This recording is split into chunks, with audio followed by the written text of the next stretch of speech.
दोस्तों नमस्कार, आप सभी का हमारे यूट्यूब चैनल पर स्वागत है। तो हमारे यूट्यूब चैनल पर क्लास 12 की बायोलॉजी चल रही थी, जिसके अंतर्गत हमारा जो चैप्टर नंबर 2 था यानी कि पुष्पी पौधों में लैंगिक जनन, उसके हम लोग महत्वपूर्ण प्रश्नों को डिस्कस कर रहे थे और अभी तक हम लोगों ने महत्वपूर्ण बहुविकल्पी प्रश्नों तक डिस्कस कर लिया था। तो आज का वीडियो आपके लिए बहुत ही अच्छा होने वाला है, क्योंकि आज की वीडियो में हम लोग डिस्कस करने वाले हैं महत्वपूर्ण अति लघु उत्तरीय प्रश्न, जो आपके बोर्ड एग्जाम में 1 नंबर का आता है। ठीक, तो वीडियो को अंत तक देखते रहना ताकि आप लोगों को सभी चीज़ें अच्छे तरीके से समझ में आए।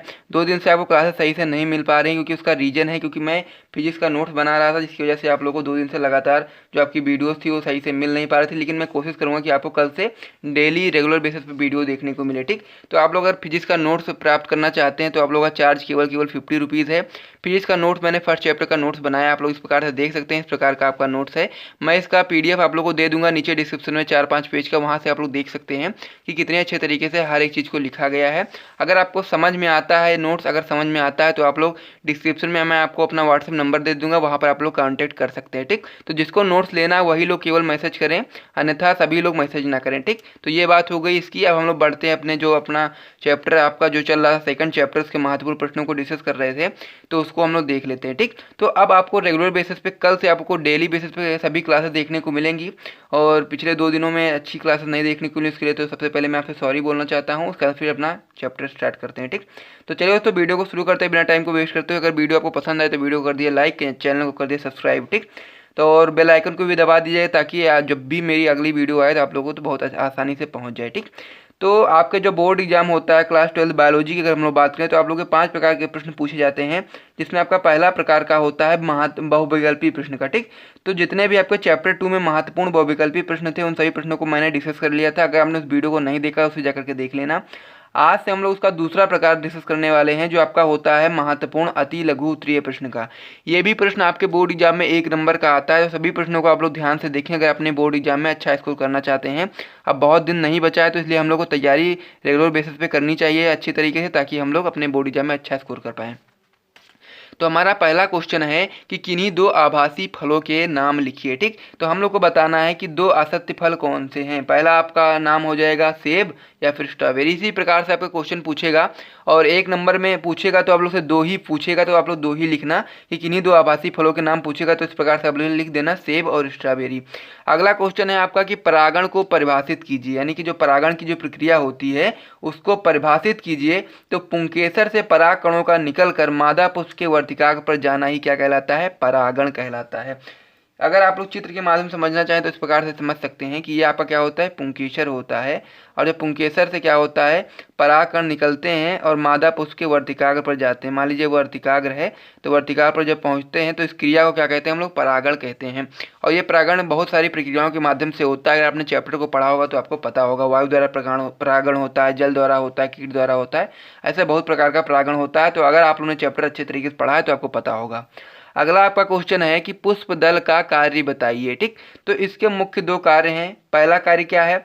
कलिकावस्था में यह जनन अंगों की रक्षा करता है, यानी कि पुष्प दल का जो सबसे महत्वपूर्ण कार्य है वो है कि जब पुष्प जो आपका होता है कलिक अवस्था में होता है, तब जनन अंगों की रक्षा करने का कार्य कौन करता है? पुष्प दल करते हैं। और ये कीट परागण में क्या होते हैं? सहायक होते हैं, क्योंकि ये आकर्षक लगते हैं और कीट इन्हें देखकर आकर्षित होते हैं। और कीट जब उनके मतलब कह सकते हैं पुष्प पर आते हैं, तो उसी के साथ ही में आपके जो परागकण होते हैं वो भी आ जाते हैं, तो इसकी वजह से परागण की क्रिया होती है, संपन्न होती है।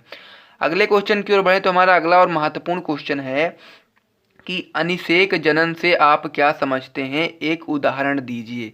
तो अनिषेक जनन क्या होता है? सबसे पहले हम लोग उसी परिभाषा को देखेंगे, फिर उसका एक उदाहरण देखेंगे। ठीक, तो वीडियो में आप लोग लगातार बने रहें। वीडियो अगर आपको पसंद आ रहा है तो वीडियो को लाइक और चैनल को कर दें सब्सक्राइब। तो पहला आपका जो मतलब अनिषेक जनन का जो कह सकते हैं आंसर है, इस प्रकार से आप लोग अपने बोर्ड एग्जाम में लिखेंगे।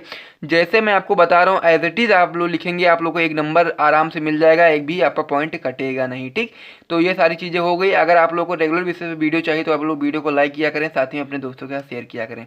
तो बिना निषेचन के मादा युग्मक से नई संतान का निर्माण हो जाना ही क्या कहलाता है? आपका अनिषेक जनन कहलाता है। ठीक, यानी कि बिना निषेचन के ही मादा युग्मक से, यानी कहने का मतलब ये है कि निषेचन के लिए 2 चीज़ें की आवश्यकता होती है, एक होता है नर युग्मक, एक होता है मादा युग्मक। लेकिन इसमें क्या हो रहा है? केवल और केवल मादा युग्मक से ही नए संतान का निर्माण हो जा रहा है, तो इसे हम लोग क्या कहते हैं? अनिषेक जनन कहते हैं। और उदाहरण जो है आपका मधुमक्खी है, इसमें आपका अनिषेक जनन पाया जाता है। अगला क्वेश्चन आपका इस प्रकार से है, तो आप लोग देख पा रहे होंगे कि अगला क्वेश्चन है आपका कि लघु बीजाणुधानी की सबसे भीतरी परत क्या कहलाती है, इसका महत्व क्या है। तो लघु बीजाणुधानी अगर आपको पता होगा तो पुंकेसर के अंदर ही आपका क्या होता है, लघु बीजाणुधानी, यानी कि इस पुंकेसर को अगर हम लोग काटेंगे तो इस प्रकार से आपका क्या होता है, लघु बीजाणुधानी होती। कितने होते हैं, 4। एक पुंकेसर में 4 लघु बीजाणुधानी होती हैं अगर हम लोग बात करें, ठीक। तो इसमें 4 होती हैं, तो इसमें क्या होता है, जो लघु बीजाणुधानी होता है इसमें कई सारी परतें होती हैं। तो उसमें जो सबसे आखिरी, जो सबसे कह सकते हैं भीतरी जो परत होती है, वो परत आपकी होती है टेपिटम, और उसका कार्य होता है कि जो आपके लघु बीजाणु विकसित हो रहे होते हैं, यानी कह सकते हैं परागकण, उनको पोषण प्रदान करने का कार्य करती है। तो आप लोग इस प्रकार से इसका आंसर लिखेंगे कि लघु बीजाणुधानी की सबसे भीतरी परत टेपिटम कहलाती है, और यह विकसित होने वाले लघु बीजाणुओं को क्या करती है, पोषण प्रदान करने का कार्य करती है। तो यहाँ तक आपके हो गए कुछ क्वेश्चन। उसके बाद फिर अगले क्वेश्चन की ओर बढ़ते हैं। तो अगला क्वेश्चन क्या है उसे देख लेते हैं। अगला क्वेश्चन है आपका कि चमगादड़ द्वारा परागण क्या कहलाता है, यानी कि जब चमगादड़ के द्वारा परागण होता है तो उस क्रिया को हम लोग क्या कहते हैं, उसे हम लोग कहते हैं काइरोप्टेरोफिली, ठीक। काइरोप्टेरोफिली कहते हैं, ठीक। तो जब चमगादड़ द्वारा परागण आपसे क्वेश्चन पूछा जाए कि चमगादड़ द्वारा जो परागण होता है उस प्रक्रिया को हम लोग कहते हैं काइरोप्टेरोफिली, ठीक। तो ये चीज हो गई आपका अगले क्वेश्चन की बात। अब हम लोग नेक्स्ट क्वेश्चन की ओर बढ़ें। तो हमारा नेक्स्ट क्वेश्चन है कि द्विनिषेचन की खोज किसने की, यानी कि जो द्विनिषेचन प्रक्रिया होती है उसकी खोज किसने की। तो द्विनिषेचन की जो खोज की बात करें तो वो की थी SG नवासिन नाम के वैज्ञानिक ने की थी, ठीक। तो द्विनिषेचन की खोज किसने की आपको पता चल गया। अगर आपसे क्वेश्चन पूछता है एग्जाम में तो आप लोग इस प्रकार से लिख सकते हैं। इंपॉर्टेंट क्वेश्चन है, आप लोग के हर बार लगभग सभी बार बोर्ड परीक्षा में आपके कहीं ना कहीं किसी न किसी सेट में देखने को मिलता है। अगला क्वेश्चन आपके लिए बहुत ही महत्वपूर्ण है, जो आपका है पालीगोनम प्रकार का जो भ्रूणकोश होता है कितने केंद्रकीय होता है, यानी कि उसमें केंद्रक की संख्या कितनी होती है, ठीक। तो ये आपको बताना है, यानी कि जो परिपक्व भ्रूणकोश होता है उसमें केंद्रक की संख्या कितनी होती है। तो आप लोग बता सकते हैं कि जो आपका पालीगोनम प्रकार का जो भ्रूणकोश होता है वो 8 केंद्रकीय होता है। अगर आप लोग चित्र के माध्यम से समझना चाहें तो भ्रूणपोष आप लोग का इस प्रकार से होता है, जिसमें क्या होता है 3 कोशिकाएं ऊपर होती हैं, 3 कोशिकाएं नीचे होती हैं और 1 कोशिका आपकी बीच में होती है, ठीक। और इसमें क्या होता है, जो 3 कोशिकाएं ऊपर होती हैं इसमें 1 केंद्रक होता है और 3 नीचे वाले में भी 1 केंद्रक होता है, लेकिन जो बीच वाली कोशिका होती है इसमें 2 केंद्रक होते हैं। तो आप लोग इसे काउंट करेंगे तो 3 नीचे 3 ऊपर और 2 8, यानी कि कह सकते हैं 3 3 6 2 8। तो इस प्रकार से आप लोग बता सकते हैं कि जो आपका पालीगोन प्रकार का भ्रूणकोश होता है उसमें 8 केंद्र के भ्रूणकोश होता है। अगले क्वेश्चन की ओर बढ़े तो हमारा अगला क्वेश्चन है कि अनुमीलियता या फिर निमीलिता को परिभाषित कीजिए, यानी कि निमीलिता क्या होता है उसको हम लोग परिभाषित करना है हम लोग को। तो ये क्वेश्चन भी आपके लिए अच्छा है, आप लोग इसे याद कर सकते हैं। अगर क्वेश्चन आपके एग्जाम में आ सकता है तो आप लोग डायरेक्ट 2 लाइन आप लोग लिखेंगे, आप लोग का 1 नंबर आराम से पक्का हो जाएगा। तो आंसर इस प्रकार से लिखेंगे, आप लोग इसको समझ लेते हैं। तो द्विलिंगी जो पुष्प होता है, आप लोग जानते हैं कि द्विलिंगी पुष्प क्या होते हैं, सदैव बंद रहते हैं और कभी नहीं खिलते, ठीक। वह कोई भी पुष्प होते हैं जो ऐसे द्विलिंगी पुष्प होते हैं, सदैव बंद रहते हैं और कभी नहीं खिलते, ये पुष्प क्या कहलाते हैं, अनुमिलियता कहलाते हैं, ठीक। तो जैसे कि आप उदाहरण के रूप में देख सकते हैं खट्टी बूटी आदि, ठीक। तो खट्टी बूटी आदि क्या है, द्विलिंगी पुष्प है जो कभी नहीं खिलते हैं, ठीक। तो इस प्रकार से आप लोग लिख सकते हैं, निमेलता को परिभाषित कर सकते हैं। फिर अगले क्वेश्चन की ओर बढ़े तो हमारा अगला क्वेश्चन है कि जलीय परागण करने वाले किन्हीं 2 पौधों के नाम बताना है, यानी कि जो चीज़ें जो प्रक्रिया होती है परागण की, जब जलीय परागण होता है, जल के माध्यम से जो परागण होता है उनको करने वाले 2 पौधों के नाम हम लोग को बताना है। तो उसमें जो पहला आपका पौधा हो जाएगा वो आपका हो जाएगा हाइड्रिला और दूसरा आपका हो जाएगा वैलीसनेरिया, ठीक। तो ये चीज़ आपको ध्यान रखनी है कि जो आपका जलीय परागण करने वाले किन्हीं 2 पौधे के नाम हैं वो आपका है हाइड्रिला एवं वैलीसनेरिया।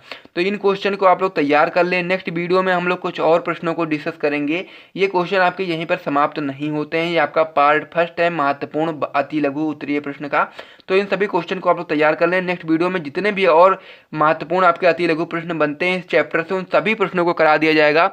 और अब कोशिश यही रहेगी कि आपके लिए एक जो वीडियो आएगा उसमें आप लोग के अगर महत्वपूर्ण अति लघु की बात हो रही तो सभी प्रश्नों को एक ही वीडियो में कराया जाएगा, और अगर लघु उत्तरीय की बात हो रही तो भी आपका एक ही वीडियो में कराया जाएगा, और दीर्घ की बात होगी तब भी आपका एक ही वीडियो में कराया जाएगा। तो आप लोग वीडियो के साथ लगातार जुड़े रहें। अब आप लोगों को तैयारी अच्छी तरीके से देखने को मिलेगी हमारे यूट्यूब चैनल पर। और अगर आप लोग का नोट्स खरीदना चाहते हैं तो आप लोग को कमेंट बॉक्स में क्या है नंबर दिया ही होगा, वहाँ से आप लोग जा करके मैसेज कर लेना। वही लोग मैसेज करना जिनको नोट्स चाहिए, सभी लोग मैसेज मत करना, ठीक। तो यही से आपसे निवेदन था, और बाकी चीज़ें जो आपको समझ में आए अपने हिसाब से करिएगा। और फिर मिलते हैं नेक्स्ट वीडियो में, तब तक के लिए जय हिंद। अगर आपको वीडियो पसंद आ रहा है तो वीडियो को लाइक कर दें, चैनल को कर दें सब्सक्राइब, ठीक। तो मिलते हैं नेक्स्ट वीडियो में, जय हिंद।